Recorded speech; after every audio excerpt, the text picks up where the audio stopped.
गरपनि मीरा पानी मीरा पायांगा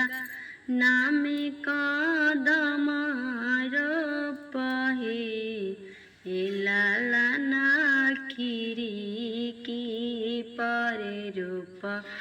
नावा रंगिया बलमु जी के निशानियानु है दुआर पनी मीरा पानी मीरा पायांगा नामे कादमा रहे लाला ना खीरी की पर रूपनावा रंगिया बलम जी के निशानियानु है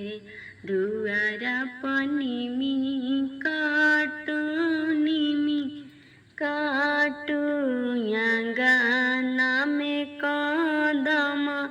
काटू है लाला ना खीरी की पर छोड़ी देहु नाम रंगिया बलम जी के निशानियानु है दुआर पनी मी काटू यांगा नामे कादमा काटू है लाला ना खीरी की पर छोड़ी देहु नाम रंगिया बलम जी के निशानियानु।